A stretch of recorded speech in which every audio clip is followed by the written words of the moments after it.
Yeah. Are we? What do you guys think about Colton Underwood? We talked about this the last episode. We basically said We don't.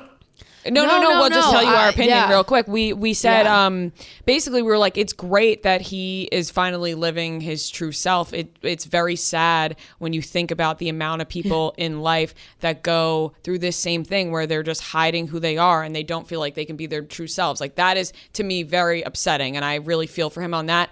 The other hand is he did a lot of fucked up shit and now he's like profiting off of it. I don't like the Netflix thing. Yeah, I really don't. Making money. He's making money. I don't like it for coming out, and he was stalking Cassie, and that didn't get addressed. And it's a lot. I don't know. Justin, he spent way too much time. He spent way too much of his life on reality TV, not knowing who the hell he is, and now trying to figure out who he is. He's gonna do it on reality TV again. Like he's gotta not be filming himself. Yeah, I know. And I like when white girls are mad. I like when the white girls get mad. Like I like when the white girls are like, we like him. But I did see some people that were like, because this is what we said the last time. We were like, yeah, it's great that he's coming out. That we're so happy for him. But like you take said, it offline. I saw some people being like, well, you can't tell somebody how to go about being gay and how to come out. And that's true. That's so true. We can't tell him how to go through that. But at the same time, you look at everything that happened and you're like, my opinion is he spent too much time on reality TV. Right. And it's like, he's probably better off doing this to himself because he's now, I think the premise is like a gay guide. And Gus he's like Kenworthy's going to be his gay guy. He's going to like learn how to be gay on TV. And it's just kind of like, what does that mean? Don't you want to experience that like off camera? I don't know. Ooh, I love when the white girls get mad. Yes, white girl. What do you think about it? Anytime a queen comes out, a unicorn is born. So I will take it. Yes. Mm-hmm. I will take the birth of a unicorn. Agreed. Yeah. I think he's a very nice guy. I think he is super sweet. I've always had the best interactions with him. And I'm happy that he found his truth. I really am. The only thing I think they could have done differently is, even if you were going down the reality TV route, because I do think it's important that people see as many gay faces as they can on television. Mm-hmm. And I think it's important that stories about Christian men from the Midwest, right, who are athletes, who are, shining examples in their Christian community. I feel like it's important for those stories to be out there so that people can see that even if you're God loving and God fearing, you can still be gay because that's the way God made you. So I am here for that whole situation. The two things that I'm upset about is, not upset, I'm just like, we could have did that better. Right. And I always say this, phone a gay. If you're not sure, phone a gay. I have celebrities who hit me up that say, who I've never worked with before in my life, who I've met maybe a few times. And I always say, if you ever need me, just phone a gay. I can, give you what it would look like to me from a, host standpoint, right. And I've had a lot of A-list fucking celebrities hit me up. Yeah. Their teams, their PR teams, their management. And, we talk through shit. And the one thing that I didn't like, and I thought they could have did different, is GMA would have taken that coming out story without the announcement of that TV show. Right. So whoever at Netflix was like, you should come out and say that you're doing this TV show, was short-sighted. Right. Because you could have came out, you could have had all this adoration, and then 2 weeks later, you could have been like spotted Colton Underwood, filming a show with Gus Kenworthy about X, Y, and Z. Right. He was spotted filming the show before he even did the GMA interview. Yes. Yeah. The other thing that I was upset about, and I love Netflix, I am like so deep on Who Killed Sarah, it's not even funny. I love everything that I like what Netflix puts out, and I like what they stand for.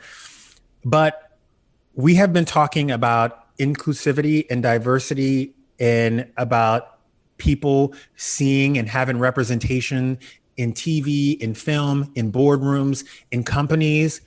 And you mean to tell me that your PR and your development team sat there and thought it was a great idea to announce that Colton Underwood, a cis white man, is going to be starring in a show about coming out with a gay guy who's also a cis white man. Yeah. Yeah. You have Karamo on speed dial. Yeah. You have Tan France on speed dial. Yeah. You have Jay Rodriguez from the older Queer Eye on speed dial. You could have put Karamo in 2 episodes and say that Karamo is going to join too. Yeah. And people would have been like, great, diversity, inclusion. But what you're doing is you're just omitting what we've been talking about for the last 3 years, for the last. And I kind of wish, I kind of wish that they didn't just immediately pair him with. And I know that sounds bad, pair him like. But if it's Gus Kenworthy, like I just feel like they went with fellow white athlete, right? Yes. Like he's also like an Olympic athlete, and so they're almost too similar. Where I get it, it's like, oh, they're similar, so maybe Gus can help, but also like give him someone similar and then someone so totally opposite, like so that he's pushed out of his comfort zone a little bit. Yes. It's almost like they're covering one issue and leaving out another issue when they can be covering all of it at the same time. Well, they're leaving out millions of other struggling young men and women. You know, Gus Kenworthy came out and people praised him and he got endorsements and he, you know, was the belle of the ball for 2 years. And, you know, he was on the cover of Sports Illustrated and GQ and this, and Ryan Murphy called him. Traditionally very handsome person. Like, very handsome person. Yeah.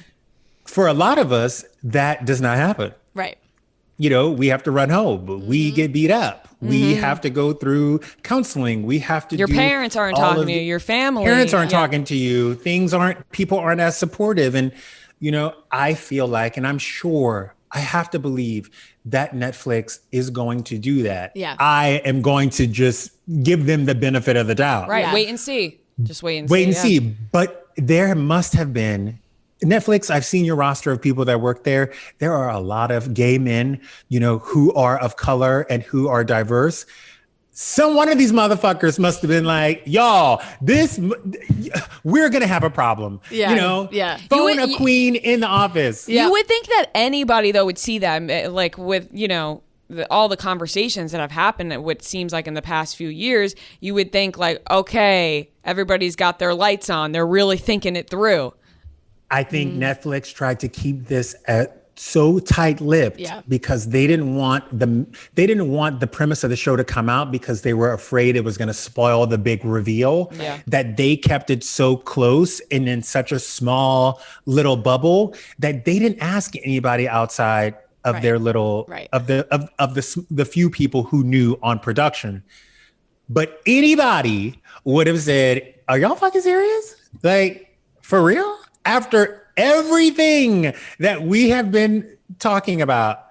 I mean, we've seen actresses leave roles that they have been in for years in order for a person of color to take their places in them in animated series. We've seen people restructure their whole cast around diversity and inclusion. And you motherfuckers go tell me in 2021 that of all the people who are drinking the Kool-Aid at Netflix, not one person was like, this is going to be some shit. Yeah. Maybe they will after they hear this. Phone a friend. Like, right? Phone a gay. Let's talk it Call through. Justin. Phone a gay. Call me, bitch. Call me. Call him, I'm Netflix. here. He's listening. He wants to talk to you guys. Yes. Yeah, Amazing. well, I guess we'll see what happens with all of that. You know, it's like we all said, we're happy for him. It's a good thing.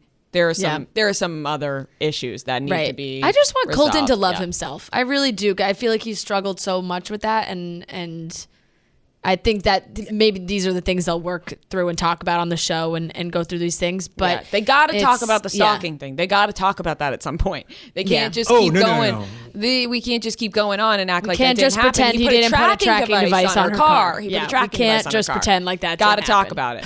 You got to talk about it. Got to talk about it. And I'm sure in that if new version of the book, I thought he was going to do it. I Right. thought he was going to say it. I'm sure if he's honest and he says exactly like, I was struggling. He was trying to figure out who he was. All of a sudden he was, I don't know. There's a lot of things about gay men that I can tell you that are certain. Like, we like iced coffee. We always love a tank top. We're not afraid of flip flops. We're going to say yes. We might say girl. Like, you know, there's a lot of things.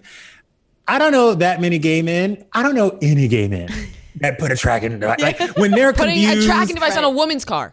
Yeah. I know what's going on. But like we'll do some shit in the confusion. Like we'll hit on our best friends and then regret it. Right. You know, we'll go like, you know, and try to date an older man because we have daddy issues. But what we're not going to do is put a tracking device on a woman's car. Like we're like, that doesn't fall in. It's like Kevin Spacey when he was like, you know, I did those things in the 80s because I was confused about my sexuality, but now I'm gay. I'm like, in my confusion about my sexuality, I never wanted to hook up with somebody underage. Yeah. Correct. No. Right. You can't. It's no. like it doesn't play as an excuse. Right. It doesn't play as an excuse. Yeah. So when you talk about, but by the way, and I'm just saying this is free advice, Colton, I know you're going to talk about the dragon device, but when you do, make it not about the gay thing. Right. Like, don't put those two together because gay men are always like, Aaron Schock, like you didn't spend that money on the Downton Abbey decor because you were gay. Like, no, bitch, no. Because a lot of confused gay men don't take money from people.